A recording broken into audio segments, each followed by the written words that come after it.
Hi all, welcome to Kaboodles. ഇന്നൊരു chicken കറി വെക്കാം. Chicken കറി എത്ര ടൈപ്പ് ഉണ്ടല്ലേ. നമ്മുടെ കൊച്ചു കേരളത്തിൽ തന്നെ എന്തോരം വെറൈറ്റീസ് ആണുള്ളത്.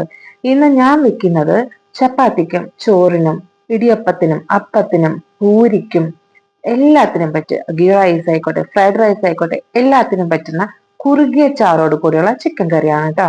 1 കിലോ ചിക്കനുള്ള അളവാണ് നമ്മളിവിടെ പറയുന്നത്. ഈ റെസിപ്പിയില് തൈരും പെരുംജീരകം അങ്ങനെയുള്ളതൊന്നും ഞാൻ ഉപയോഗിച്ചിട്ടില്ല. മല്ലിയില ഉപയോഗിച്ചിട്ടുമുണ്ട് കേട്ടോ. അപ്പോൾ നമുക്ക് വീഡിയോ സ്റ്റാർട്ട് ചെയ്യാം. അപ്പോൾ നമ്മൾ കറി വെക്കുന്നതിനേക്കാൾ ഒരു 3 മണിക്കൂർ മുന്നേ ഞാൻ മാരിനേറ്റ് ചെയ്ത് വെച്ചിരുന്നു. 1 ടീസ്പൂൺ വീതം മഞ്ഞൾപ്പൊടി, കുരുമുളക് പൊടി, മല്ലിപ്പൊടി, മുളക് പൊടി, ginger garlic paste, 1 table spoon വെളിച്ചെണ്ണ, അതിലേക്ക് കഴുകി വൃത്തിയാക്കി വെച്ചിരിക്കുന്ന ചിക്കൻ പീസസ് ആഡ് ചെയ്തിട്ട് നന്നായി മിക്സ് ചെയ്ത് കൂട്ടി തിരുമ്മി പിടിപ്പിക്കുക.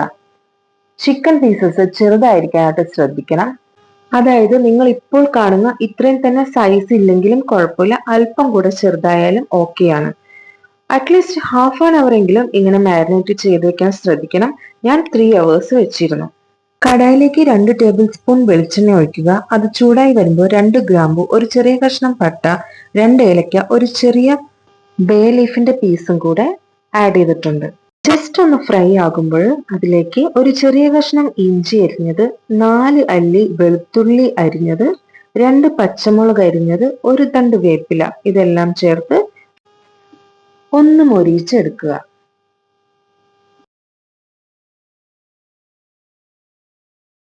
അതിനുശേഷം 2 വലിയ സബോള നീളത്തിൽ അരിഞ്ഞത് അതിലേക്ക് ചേർത്ത് നമ്മൾ വഴറ്റാനായിട്ട് പോവുകയാണ്.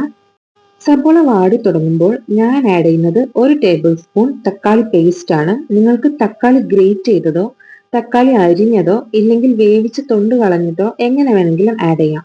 ഇത് നന്നായി വഴണ്ട് നല്ല ഡാർക്ക് കളർ ആവുമ്പോഴത്തേനും അതിലേക്ക് 1 ടീസ്പൂൺ മഞ്ഞൾപ്പൊടി, ഗരം മസാല, 2 ടീസ്പൂൺ മുളക് പൊടി, മല്ലിപ്പൊടി ഇത് ചേർക്കുക. കാശ്മീരി മുളക് പൊടി ചേർക്കുകയാണെങ്കിൽ കുറച്ചുകൂടെ ഡാർക്ക് കളർ കിട്ടും. നമ്മൾ സാധാരണ മുളക് പൊടി മാരിനേഷനിൽ ചേർത്തിട്ടുണ്ടല്ലോ. എനിക്കിപ്പോൾ കാശ്മീരി മുളക് പൊടി തീർന്നിരിക്കുവാണ് കേട്ടോ. പൊടികളെല്ലാം മൂത്ത് കഴിയുമ്പോൾ നമ്മൾ മാരിനേറ്റ് ചെയ്ത് വെച്ചിരുന്ന ചിക്കൻ അതിലേക്ക് ആഡ് ചെയ്യുവാണ്. നന്നായി എല്ലാം കൂടെ യോജിപ്പിച്ചതിന് ശേഷം നമ്മൾ അത് മൂടി വെക്കുകയാണ്. ഒരു തുള്ളി വെള്ളം പോലും ഈ സ്റ്റേജിൽ ചേർക്കാൻ പാടുള്ളതല്ല. കരിഞ്ഞു പിടിക്കാതിരിക്കാനായിട്ട് ഒരു 30 സെക്കൻഡ് ഇടവിട്ട് ഇളക്കി കൊടുക്കാം. ചിക്കൻ വേവും തോറും ചിക്കനിൽ നിന്ന് വെള്ളം ഇറങ്ങി വന്നുകൊണ്ടിരിക്കും. അതാണെങ്കിൽ വറ്റിപ്പൊക്കോണ്ടിരുന്നോളൂ കേട്ടോ.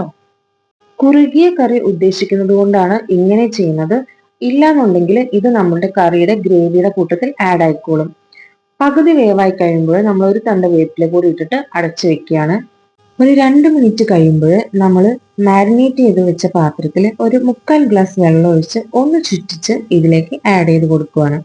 അതായത് നമ്മൾ വെള്ളം ഒഴിച്ച് കഴിയുമ്പോൾ ചിക്കന്റെ കറക്റ്റ് ലെവലിൽ വന്ന് നിൽക്കണം. ഒരിക്കലും വെള്ളം കൂടാൻ പാടില്ല.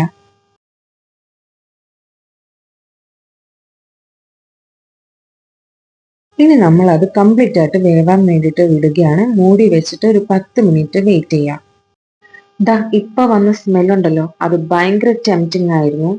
നമ്മുടെ കറിയുടെ ടേസ്റ്റ് ഇനിയും എൻഹാൻസ് ചെയ്യുന്ന സ്റ്റെപ്പാണ് അടുത്തത്. അതായത് നമ്മൾ അതിന്റെ മേലെ കൂടെ 1 സ്പൂൺ കുരുമുളക് പൊടിയും അതുപോലെ തന്നെ ഒരു നുള്ള് മാത്രം ഗരം മസാലയും മേലെക്കൂടെ ഇങ്ങനെ വെതറുകയാണ്. കുറച്ച് മല്ലിയിലയും കൂടി ചേർക്കുന്നുണ്ട് കേട്ടോ. മല്ലിയില തികച്ചും ഓപ്ഷണൽ ആണ്, പക്ഷെ മല്ലിയിലയുടെ ടേസ്റ്റ് ഇഷ്ടമുള്ളവർക്ക് ഇത് നന്നായി ഇഷ്ടപ്പെടും.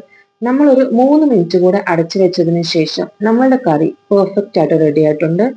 ഈ ചാറ് ഇത്ര തന്നെ ഉണ്ടാവില്ല, കുറച്ച് കഴിയുമ്പോൾ കുറച്ചും കൂടെ വറ്റി നന്നായി കുറുകിയ കറിയായിരിക്കും. അപ്പോൾ ഇനി ചിക്കൻ കറി വെക്കുമ്പോൾ ഇങ്ങനെ കൂടെ ഒന്ന് ട്രൈ ചെയ്ത് നോക്കൂ. വീഡിയോ ഇഷ്ടമായെങ്കിൽ ലൈക്ക് ചെയ്യണേ, കമന്റ് ചെയ്യണേ, സബ്സ്ക്രൈബ് ചെയ്യണേ. ഇതുപോലുള്ള വീഡിയോസ് നമ്മുടെ ചാനലിൽ ഇനിയും വരും. Stay tuned. Thank you for watching.